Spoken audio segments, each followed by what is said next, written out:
Hello dear students, welcome to the lectures hosted by Zeta Institute of Science. I am Jitin sir teaching you guys physics. So dear children, हम लोग deal कर रहे हैं work energy power chapter के साथ. इसके पहले के लेक्चर्स में हम लोग ने वर्क क्या होता है देखा, work done by constant force क्या होता है देख लिया, work done by variable force क्या होता है देख लिया, देन उसके बाद काइनेटिक एनर्जी क्या होता है देख लिया, वर्क एनर्जी थ्योरम भी देख लिया जो क्वाइट इंपॉर्टेंट थ्योरम होता है. ओके, अब हम लोग देखेंगे पोटेंशियल एनर्जी क्या होता है करके. तुम लोग ने स्कूल लेवल में वैसे भी पोटेंशियल एनर्जी के बारे में एक बेसिक आइडिया तो ग्रैब कर लिया है, अभी थोड़ा उसके बारे में इन डिटेल सीखना है हमें. Basically what is potential energy. Okay, अब क्या होता है ये, अगर हम लोग ने किसी भी ऑब्जेक्ट को एक पर्टिकुलर जगह पे स्टोर करके रखा तो स्टोर्ड फॉर्मेट में जो एनर्जी उसके अंदर होता है उस एनर्जी को हम लोग बुलाते हैं पोटेंशियल एनर्जी. अब ये पोटेंशियल एनर्जी को मेजर कैसे किया जा सकता है. देखो भाई, अगर हम लोगों ने किसी भी ऑब्जेक्ट के ऊपर कुछ भी वर्क किया, if you are performing some kind of work on that particular object, तो वर्क करने की वजह से उस हम जो भी वर्क कर रहे हैं तो वर्क करते तो हमारा क्या होता है, एनर्जी लूज होता है. एंड जो एनर्जी हम लूज करते हैं वो उस बॉडी के अंदर स्टोर होता है कि नहीं. उस बॉडी ने कुछ भी वर्क नहीं किया, उस बॉडी के ऊपर वर्क हुआ है जो उसके अंदर एनर्जी के फॉर्मेट में स्टोर हुआ है. जैसे कि ये मार्कर को अगर मैं फॉर एग्जांपल ये लेवल से लेकर ये लेवल तक लेके आ रहा हूं, तो जब नीचे से ऊपर तक लेके आ रहा हूं, I am performing some work due to which I am losing some energy, and वो एनर्जी जो होती है ये मार्कर के अंदर स्टोर हो जाती है. एंड जिस फॉर्मेट में इसके अंदर स्टोर हुआ है, ओके, ताकि ये ऊपर एक सर्टेन लेवल मेंटेन कर पाए, वो एनर्जी, वो format, that format of energy is called as potential energy. Now potential energy को इन जनरल हम लोग डिनोट करते हैं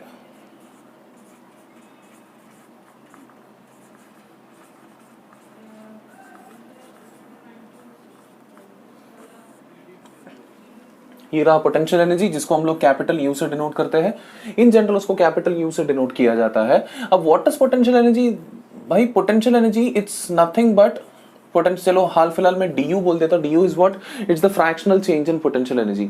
अब किसी भी बॉडी के अंदर अगर मैं change in potential energy create करना चाहता हूं तो बेसिकली क्या करना पड़ेगा, मुझे इसके ऊपर वर्क करना पड़ेगा, तब जाके इसके अंदर का पोटेंशियल एनर्जी बढ़ जाएगा. क्या इसने वर्क किया है क्या, ना. इसके हिसाब से देखा जाएगा तो विद रेस्पेक्ट टू मार्कर अगर तुम देखेंगे तो मार्कर ने कुछ वर्क नहीं किया, मार्कर के ऊपर जब वर्क हुआ है तब जाके उसका एनर्जी बढ़ गया.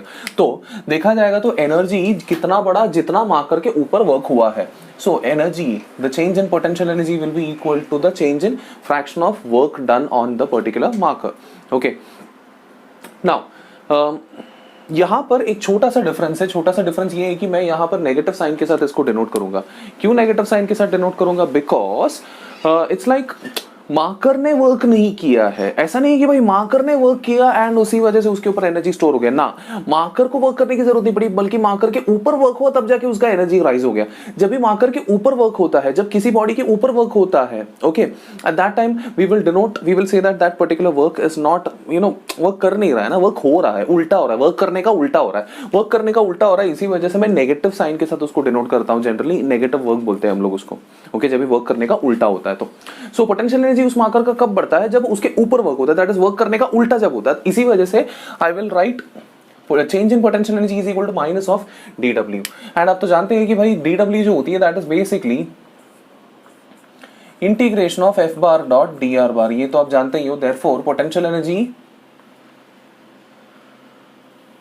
dw is basically integration of f bar dot dr bar, therefore minus of f bar dot dr bar रहेगा तुम्हारा du. तो टोटल पोटेंशियल एनर्जी अगर आपको निकालना होगा तो basically it's nothing but minus of integration of f bar dot dr bar. r का initial position से लेकर r के फाइनल पोजीशन तक आपको इंटीग्रेट करना होता है, तब जाके आपको टोटल पोटेंशियल एनर्जी मिलेगा. This is the basic definition of potential energy. अब हम लोग यहाँ पर पोटेंशियल एनर्जी कौन से चीजों के बारे में देखने वाले इस पर्टिकुलर चैप्टर में, या फिर 11-12 में तो यार बहुत ही सारे जगह पे पोटेंशियल एनर्जी हम लोग देखने वाले हैं. चलो क्वाइट इंपॉर्टेंट 2-3 कॉन्सेप्ट्स में बताता हूँ, 2-3 सिचुएशंस बताता हूँ जहां पर पोटेंशियल एनर्जी आप लोगों को कंसिडर करने की जरूरत पड़ती है. First of all, whenever you lift any object from base to particular height, so basically जब एक हाइट पर आप लिफ्ट करते हो, what are you basically doing? You are doing some amount of work on that particular body against the force of gravitational force. Gravitation के against आप काम कर रहे हो तो सीधी सी बात है आपने कुछ ना कुछ तो वर्क किया है, एंड आपने जो भी वर्क किया होगा वो वर्क यहां पर रिकॉर्ड होता है. कैसे होता है, it's like now potential energy. चलो हर बार पोटेंशियल एनर्जी को मैं पोटेंशियल एनर्जी नहीं लिखूंगा बल्कि मैं उसको सिर्फ PE लिखूंगा, तो समझ जाना कि मैं पोटेंशियल एनर्जी को रेफर कर रहा हूं. So potential energy on a body at height h, height h पर पोटेंशियल एनर्जी कितना स्टोर किया जाता है उसके ऊपर देखते हैं. So that particular potential energy is basically हमने जितना भी वर्क किया उसका नेगेटिव, ऑब्वियस सी बात है, जो भी उसके ऊपर वर्क हुआ है उसका नेगेटिव. ओके, अब उसके ऊपर वर्क जो हुआ है, अभी सीधी सी बात है यार, ये जो ब्लॉक है, ये ब्लॉक को ऊपर की तरफ, मतलब ग्राउंड से लेकर ऊपर की तरफ लेके गया, मतलब हाइट h ऊपर की तरफ गया, एंड उसके ऊपर जो फोर्स एक्ट हो रही है, फोर्स mg नीचे की तरफ एक्ट हो रही है. तो आप तो क्लियर कट जानते हो कि भाई यहां पर जो हो रहा है, this thing will be minus work done is what, force into displacement. I am assuming कि mg जो force है वो थ्रू आउट सेम ही रहेगा. तो force into displacement मतलब mg multiplied by displacement. Since this force and displacement both are opposite in direction, तो उसका भी एक खुद का नेगेटिव साइन रहेगा. सो यहाँ पर क्या हो रहा है, बेसिकली दो नेगेटिव साइन आ गया है.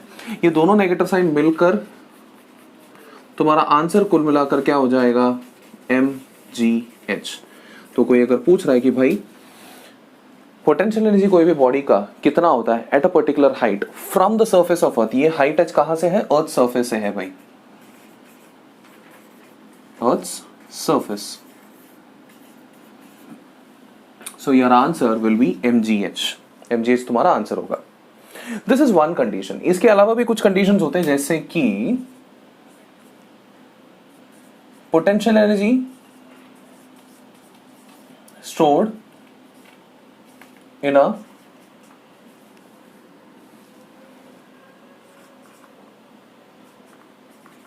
stretched spring.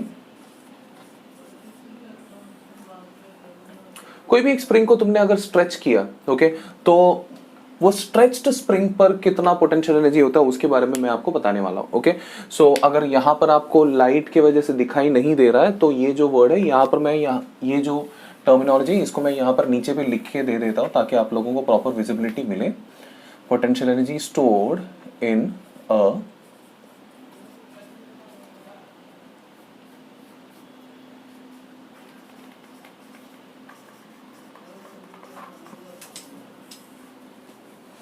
Potential energy stored in a stretched spring. अब मान लीजिए यहां पर एक स्प्रिंग है, this is a spring. Okay, no what are you going to do, this is the normal, like the spring which is at rest or maybe which is at equilibrium.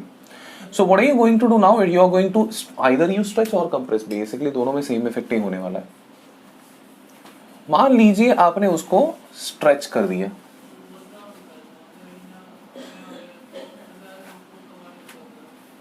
यहां से लेकर यहां तक आपने स्ट्रेच कर दिया. सो जो भी डिस्प्लेसमेंट करवाया होगा, दैट इज बेसिकली x.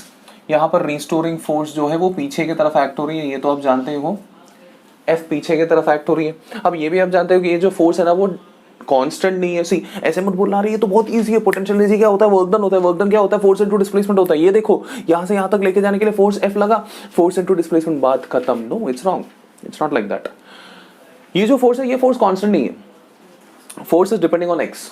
मतलब x जब 0 रहा होगा तब फोर्स भी 0 रहा होगा. x जब 1 में आया होगा फोर्स का कुछ तो भी वैल्यू रहा होगा. x जब डबल हुआ ना, फोर्स भी डबल हो गया. x जब ट्रिपल होता है फोर्स भी ट्रिपल होता है. So what I am trying to say, the force is not constant, it is variable from mean position to a particular position, जहां तक हम लोग ने स्ट्रेच किया है. तो since we have a condition of variable force, we can not directly write force into displacement in our answer. So यहां पर हमें क्या करना पड़ेगा, वापस same story. It's basically energy जो होगा वो माइनस ऑफ वर्क होगा, and work is what, it is integration of f bar dot dr बार या फिर dx बार.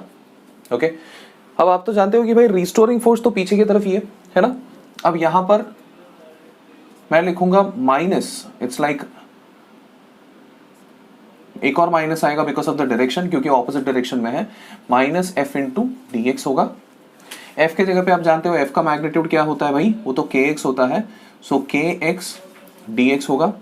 k को बाहर निकालता हूं मैं, k को अगर बाहर निकाल दिया so u will be equal to, अगर मैंने 0 से लेकर लेट मी से एक पर्टिकुलर r पोजीशन तक मैंने उसको स्ट्रेच किया, या फिर x पोजीशन तक स्ट्रेच किया मैंने उसको, तो x का integration is x square upon 2 from 0 to x. Finally my potential energy is going to be half k x square. So this will be the potential energy stored in the spring when I am performing this particular activity of stretching or compressing.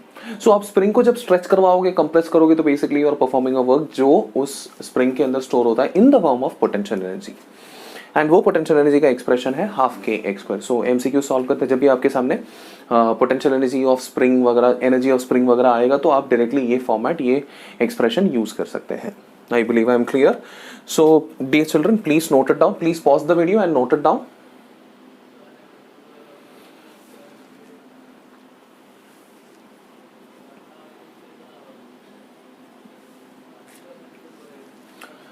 I believe आप लोगों ने note down कर लिया होगा.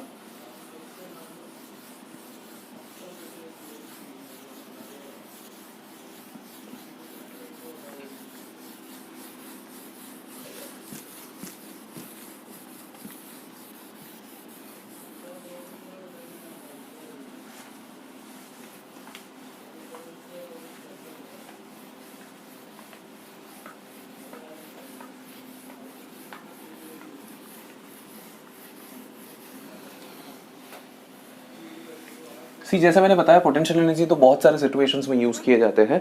अब यहाँ पर इस चैप्टर में हमारे सामने, चलो हो सकता है कि एक और सिचुएशन आ सकता है जो मैं आपको जस्ट बता रहा हूँ, उसको मैं प्रूव करके नहीं दिखाऊंगा क्योंकि उसका प्रूफ अपकमिंग चैप्टर्स में एनीवे आने वाला है. तो मैं जस्ट आपके नॉलेज के लिए बताऊंगा. The third case which can be useful for you guys is, अभी जैसे कि आप जानते हो कि ग्रेविटेशनल फोर्स ऑफ अट्रैक्शन होता है कोई भी दो मासेस के बीच में, है ना. सो अगर कोई भी दो मासेस के बीच में ग्रेविटेशनल फोर्स ऑफ अट्रैक्शन होता है तो वो दो मासेस वाले सिस्टम का एक पोटेंशियल एनर्जी भी होता है. वो एनर्जी के बारे में मैं आपको बताना चाहता हूं. Okay, potential energy of a system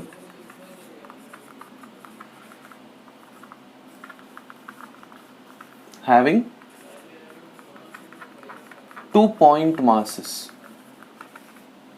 so मान लीजिए आपके सामने 2 पॉइंट मासेस है, ये एक पॉइंट मास है, ये एक पॉइंट मास है. This mass is m1, this mass is m2. The distance between them is r. Okay, you guys know very well that according to Newton's law of gravitation, according to Newton's law of gravitation, the force experienced between these two masses will be g m1 m2 upon r square. This we are very well aware of.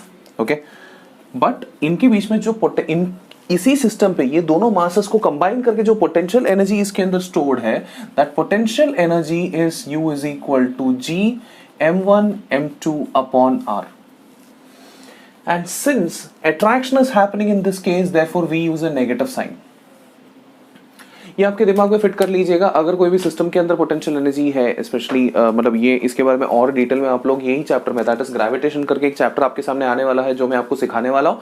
उस chapter में मैं आपको in detail और बताने वाला हूँ.